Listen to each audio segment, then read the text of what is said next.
Doctor ortho Ayurvedic oil and capsule, अब दर्द भी घुटने टेकेगा।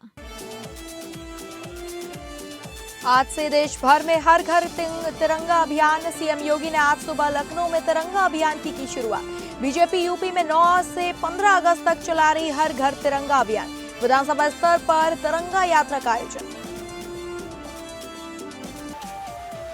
विश्व आदिवासी दिवस के मौके पर आज से रांची में 2 दिवसीय झारखंड आदिवासी महोत्सव की शुरुआत। देश भर के कलाकार पहुंचे रांची। आदिवासी महोत्सव में आदिवासी संस्कृति का प्रदर्शन, पारंपरिक जनजातीय खान पान, कला शिल्प से भी रूबरू होंगे लोग। महाराष्ट्र में महंगाई की मार, गाय और भैंस दोनों के दूध की कीमतों में 2 रुपए प्रति लीटर की बढ़ोतरी। नई कीमतें 11 अगस्त 2026 से लागू होंगी।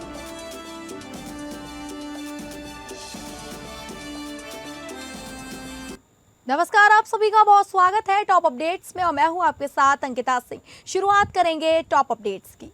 आज से देश भर में हर घर तिरंगा अभियान की शुरुआत हो रही है। वहीं उत्तर प्रदेश में भारतीय जनता पार्टी स्वतंत्रता दिवस के अवसर पर 9 से 15 अगस्त तक हर घर तिरंगा अभियान और विधानसभा स्तर पर तिरंगा यात्रा आयोजित कर रही है। इस अभियान का मुख्य उद्देश्य राज्य भर में राष्ट्र प्रेम, राष्ट्रीय एकता और देशभक्ति का संदेश जन जन तक पहुंचाना है। उत्तर प्रदेश के मुख्यमंत्री योगी आदित्यनाथ ने राजधानी लखनऊ में आज सुबह हर घर तिरंगा अभियान और तिरंगा यात्रा की शुरुआत कर दी है। इस बार राज्य भर में 5 करोड़ घरों पर राष्ट्रीय ध्वज फहराने का लक्ष्य रखा गया। बीजेपी के प्रदेश अध्यक्ष पंकज चौधरी और प्रदेश महामंत्री संगठन धर्मपाल सिंह ने अभियान को सफल बनाने के लिए विशेष टोली का गठन किया। कार्यक्रम को सफल बनाने के लिए संगठन ने तैयारियां तेज कर दी हैं। 9 अगस्त से 15 अगस्त तक जगह जगह तिरंगा यात्रा निकाली जाएगी। इससे पूरे प्रदेश में देशभक्ति का माहौल बनेगा। अभियान को बूथ स्तर तक ले जाया जाएगा और कार्यकर्ता घर घर जाकर लोगों को तिरंगा लगाने के लिए प्रेरित करेंगे और साथ ही राष्ट्रभक्ति का संदेश देंगे। हर घर तिरंगा अभियान के दौरान पार्टी स्वतंत्रता सेनानियों के परिवारों से संपर्क करेगी। उनके संघर्ष और बलिदान को याद किया जाएगा। इसके साथ ही शहीद वीर सैनिकों के परिजनों को सम्मानित भी किया जाएगा। भाजपा का मानना है कि नई पीढ़ी को देश के वीरों के बारे में जानना जरूरी है। पिछले सालों की तरह इस बार भी आम जनता, व्यापारी और सरकारी संस्थानों से अपील की जाएगी कि वे अपने घर, दुकान और कार्यालयों पर तिरंगा जरूर लगाएं। स्कूल, कॉलेज और सामाजिक संगठनों को भी इस अभियान से जोड़ा जाएगा। तिरंगा फहराते हुए सेल्फी नमो ऐप, सरल पोस्टर और सोशल मीडिया पर डाली जाएगी। 2027 के विधानसभा चुनाव में जीत के लिए बीजेपी एक बेहद खास प्लान पर काम कर रही है, जिसका नाम है कनेक्ट विद बीजेपी। इस अभियान के तहत भाजपा के तमाम नेता लगातार कार्यकर्ताओं के साथ सीधे संवाद करने में जुटे हुए हैं और खुद प्रदेश अध्यक्ष हो या महामंत्री संगठन धर्मपाल सिंह, वह भी लगातार 1-to-1 कार्यकर्ताओं के साथ बातचीत कर रहे हैं। 2027 में उत्तर प्रदेश विधानसभा चुनाव में जीत की हैट्रिक लगाने के लिए बीजेपी चौतरफा रणनीति बनाने में जुटी है। अब कार्यकर्ताओं में उत्साह और मनोबल बढ़ाने के लिए बीजेपी ने plan connect with BJP plan पर काम करना शुरू कर दिया है। इस अभियान के तहत जहां पार्टी के पुराने और नए सिपाहियों का मनोबल बढ़ाया जाएगा, तो वहीं उनकी राय भी ली जाएगी, जिससे 2027 चुनाव की राह आसान हो सके। कनेक्ट विद बीजेपी के तहत प्रदेश अध्यक्ष से लेकर तमाम प्रदेश के भाजपा के पदाधिकारी तमाम कार्यकर्ताओं के साथ अलग अलग मुलाकात कर रहे हैं। अपने आवास पर या दफ्तर पे आने वाले तमाम कार्यकर्ताओं के साथ संवाद करके उनकी फोटो भी अपने सोशल मीडिया हैंडल से जारी कर रहे हैं। इसके अलावा जो कार्यकर्ता काफी लंबे समय से पार्टी के कार्यक्रमों में नहीं आ रहे हैं, उनके घर पर भी पार्टी के पदाधिकारी जा रहे हैं और उसकी भी तस्वीरें जारी कर रहे हैं। प्रदेश अध्यक्ष पंकज चौधरी और संगठन महामंत्री धर्मपाल सिंह लगातार इस पूरे कनेक्ट विद बीजेपी अभियान का मोर्चा संभाले हुए हैं। जेपीएससी और जेएसएससी की ओर से आयोजित विभिन्न परीक्षाओं में कथित गड़बड़ी को लेकर छात्रों का आंदोलन पिछले कई दिनों से जारी है। छात्रों की ओर से 10 अगस्त को झारखंड विधानसभा मार्च का ऐलान किया गया। इससे पहले राज्य सरकार की ओर से प्रदर्शनकारी छात्रों की मांगों पर कुछ ठोस निर्णय लिए जाने की संभावना है। हेमंत सोरेन सरकार की ओर से छात्रों की मांगों के अनुसार 14वीं जेपीएससी पीटी को रद्द करने और परीक्षाओं में कथित अनियमितता की जांच के लिए न्यायिक जांच पर निर्णय लिए जाने की संभावना है। इसके अलावा प्रतियोगिता परीक्षाओं में सुधार के लिए भी सरकार कुछ ठोस कदम उठाने पर फैसले ले सकती है। इस बीच जमशेदपुर में शहीद निर्मल महतो की शरद दिवस कार्यक्रम में लौट कर आने के बाद शनिवार को मुख्यमंत्री हेमंत सोरेन ने छात्रों से बातचीत के लिए अधिकृत 4 मंत्रियों के साथ बैठक की। मंत्री सुदव्य कुमार चमरालिंडा, दीपिका पांडे सिंह और संजय प्रसाद यादव ने छात्रों के 2 गुटों के साथ बातचीत की। इस बातचीत के दौरान छात्रों की प्रमुख मांग और समस्या के समाधान को लेकर सीएम के साथ चर्चा की गई। बातचीत नाकामयाब होने के बावजूद बातचीत के दरवाजे पूरी तरह बंद नहीं हुए हैं। प्रोटेस्ट को खत्म कराने और मामले का कोई व्यवहारिक हल निकालने के लिए सरकार और छात्रों के बीच बातचीत का सिलसिला अभी भी जारी रहेगा।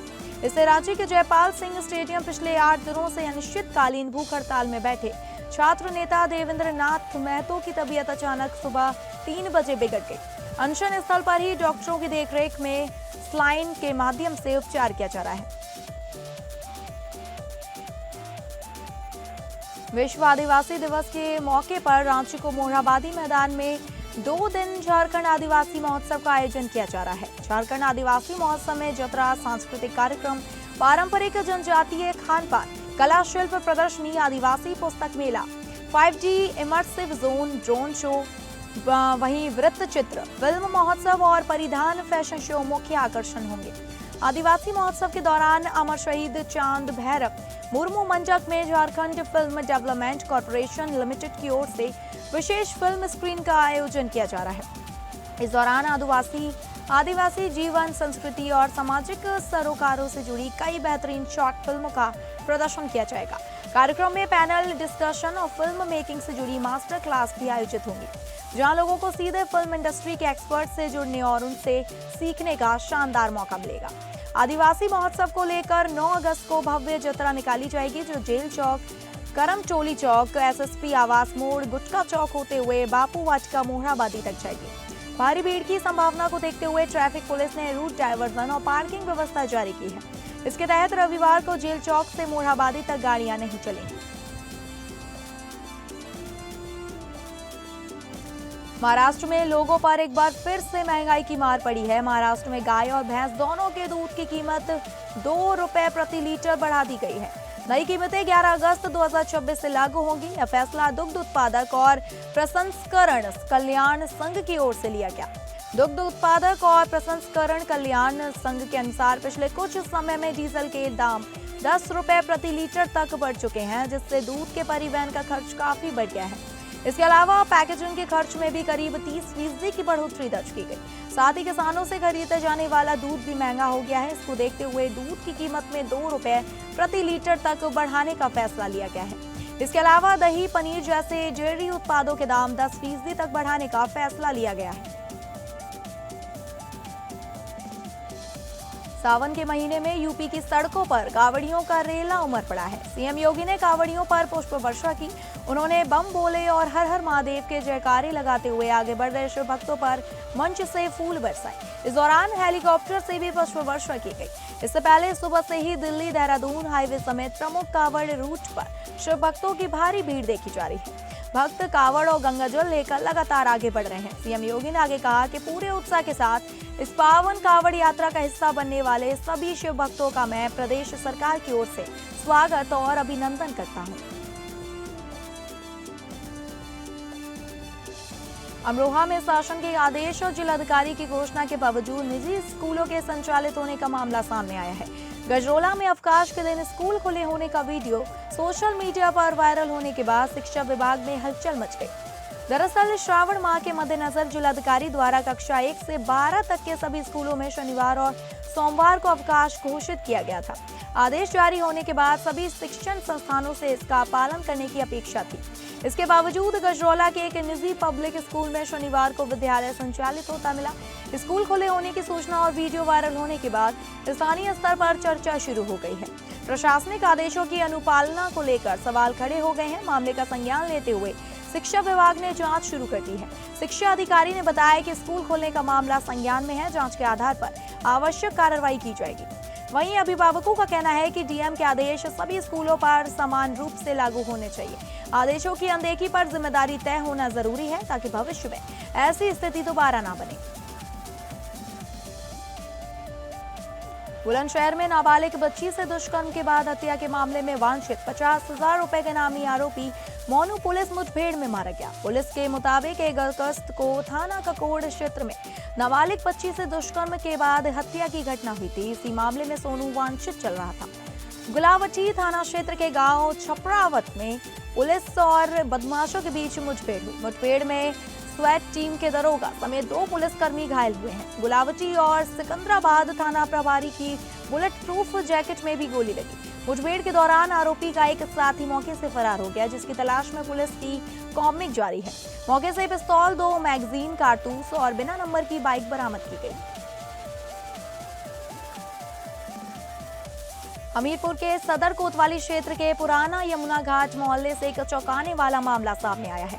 बताया जा रहा है कि पति ने पत्नी को बिना बताए मकान बेच दिया। इसका पत्नी ने विरोध किया तो विवाद बढ़ गया।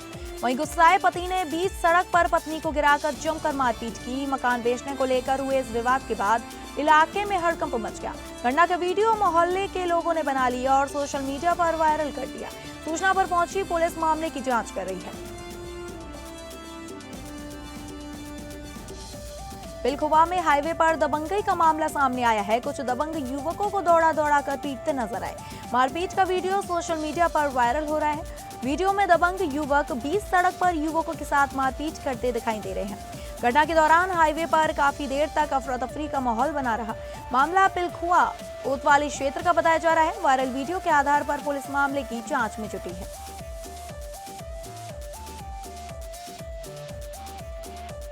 मुरादाबाद के पीपल्स थाना में तेंदुए के हमले की घटना के बाद जिलाधिकारी और वरिष्ठ पुलिस अधीक्षक ने अधिकारियों के साथ घटनास्थल का जायजा लिया। अधिकारियों ने स्थानीय ग्रामीणों से मुलाकात कर उनकी समस्याएं जानी और सतर्क रहने के साथ जरूरी सावधानियां बरतने के निर्देश दिए। डीएम एसएसपी के निर्देश पर वन विभाग ने तेंदुए को पकड़ने के लिए क्षेत्र में पिंजरा लगा दिया। साथ ही वन विभाग की टीम को तेंदुए की तलाश में 24 घंटे सर्च ऑपरेशन और लगातार निगरानी रखने के निर्देश दिए गए। अधिकारियों ने तीव्र रोशनी वाले उपकरणों के साथ सघन अभियान चलाकर तेंदुए को जल्द पकड़ने के निर्देश दिए हैं।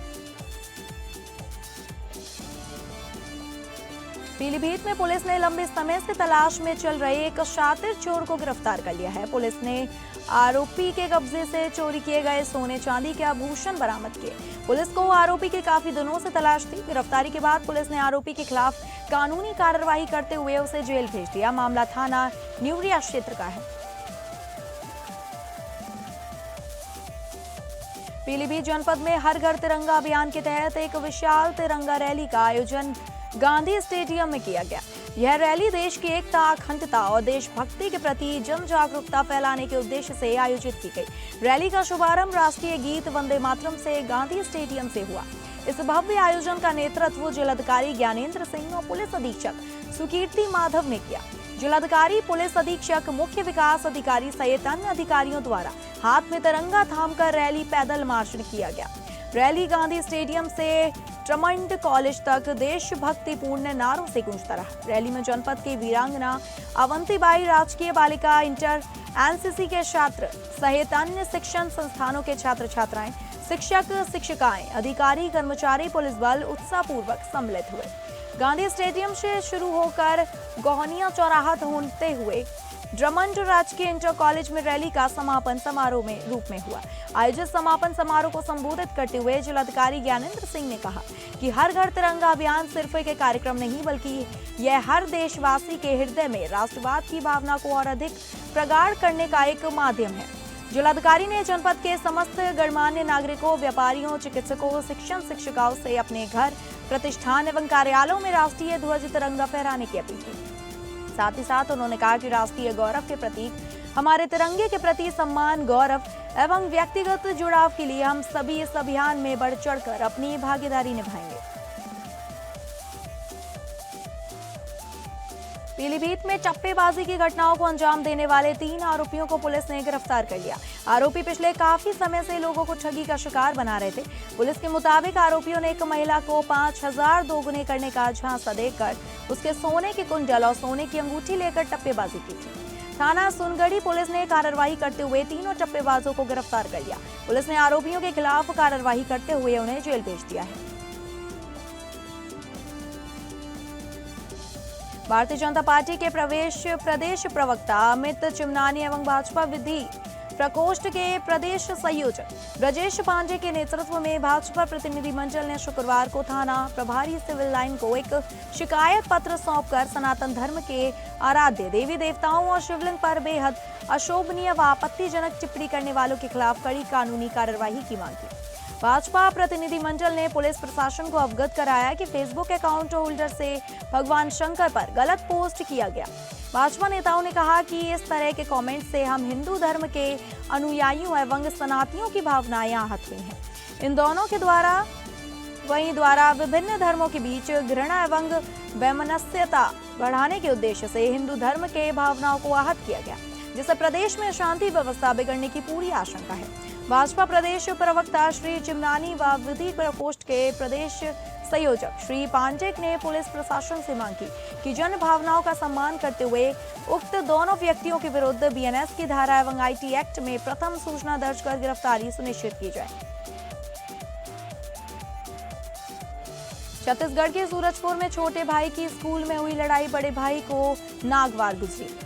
गुस्से में बड़ा भाई अपने दोस्त के साथ कार में हथियार लेकर उस छात्र के गांव पहुंच गया, जिससे उसके छोटे भाई की लड़ाई हुई थी। मामला रामानुज नगर थाना क्षेत्र के महंगई स्थित स्कूल का है, जहां कक्षा 11वीं के दो छात्रों के बीच किसी बात को लेकर विवाद हुआ था। छोटे भाई ने इसकी जानकारी बड़े भाई को दी, जिसके बाद यह अपने साथी के बलेनो कार से नवापारा गांव पहुंच गया। ग्रामीणों को जब कार सवार युवकों के पास हथियार होने की जानकारी मिली तो उन्होंने दोनों को घेर लिया और पुलिस को सूचना दी। मौके पर पहुंची पुलिस ने कार की तलाशी ली तो एक धारदार चाकू और नकली बंदूक बरामद हुई, जो वास्तव में लाइटर था। पुलिस ने दोनों आरोपियों को गिरफ्तार कर न्यायिक रिमांड में जेल भेज दिया। मामले में आर्म्स एक्ट के तहत कार्रवाई की गई। वहीं आरोपी की कार पर लगी नेम प्लेट भी चर्चा का विषय बनी हुई है। छत्तीसगढ़ क्रिश्चियन फोरम के अध्यक्ष को सोशल मीडिया पर भगवान शिव को लेकर कथित आपत्तिजनक टिप्पणी के मामले में कोर्ट से राहत नहीं मिली। छत्तीसगढ़ क्रिश्चियन फोरम के अध्यक्ष को सोशल मीडिया पर भगवान शिव को लेकर कथित आपत्तिजनक टिप्पणी के मामले में कोर्ट से राहत नहीं मिली। सिविल लाइन थाना पुलिस ने गिरफ्तारी के बाद उन्हें सीजीएम की अदालत में पेश किया, जहां जमानत आवेदन खारिज कर दिया गया। अदालत के आदेश के बाद को 14 दिनों की न्यायिक हिरासत में भेज दिया गया। मामले की शुरुआत सोशल मीडिया पर सामने आई कथित पोस्ट को लेकर हुई। भाजपा पदाधिकारियों की शिकायत पर सिविल लाइन थाने में मामला दर्ज किया गया। शिकायत में धार्मिक भावनाओं को आहत करने का आरोप लगाया गया। वहीं पुलिस ने प्रकरण दर्ज करने के बाद मामले की जांच शुरू कर और उपलब्ध साक्ष्यों के आधार पर गिरफ्तार किया। इसके बाद उन्हें न्यायालय के समक्ष पेश किया गया। सुनवाई के दौरान से जमानत के लिए आवेदन प्रस्तुत किया गया, लेकिन सीजीएम ने जमानत याचिका स्वीकार नहीं की। कोर्ट के आदेश के बाद उन्हें 21 अगस्त तक न्यायिक हिरासत में भेज दिया गया। डीसीपी सेंट्रल ने बताया कि धार्मिक भावनाओं को आहत करने संबंधी सोशल मीडिया पोस्ट के आधार पर सिविल लाइन थाने में शिकायत प्राप्त हुई थी। पुलिस ने मामले को विवेचना में लेकर साक्ष्य जुटाए हैं। जांच में साइबर सेल की सहायता भी ली जा रही है और तकनीकी साक्ष्यों के आधार पर आगे की वैधानिक कार्रवाई की जाएगी। वहीं पुलिस अब संबंधित सोशल मीडिया आईडी और पोस्ट से जुड़े तथ्यों की जानकारी जुटा रही है। अधिकारी के मुताबिक जांच के दौरान सामने आने वाले तथ्यों के आधार पर आगे की कार्रवाई तय की जाएगी।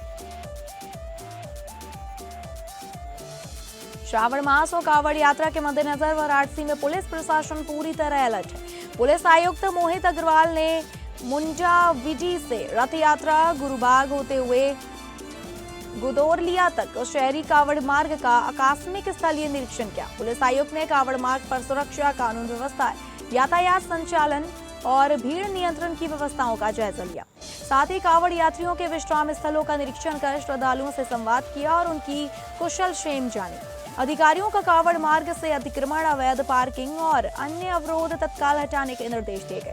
संवेदनशील स्थानों पर पर्याप्त पुलिस बल की तैनाती और लगातार निगरानी के निर्देश दिए गए। वहीं यातायात नियमों का उल्लंघन करने वालों पर भी सख्ती की गई। बिना नंबर प्लेट, गलत दिशा में चलाने वाले वाहनों और बिना परमिट संचालित ऑटो टोटो के खिलाफ अभियान चलाकर 44 वाहन सीज और 1810 वाहनों का चालान किया गया। पुलिस आयुक्त ने स्थानीय नागरिकों और व्यापारियों से कांवड़ यात्रियों के साथ सहयोग, सद्भाव और सौहार्द बनाए रखने की अपील की।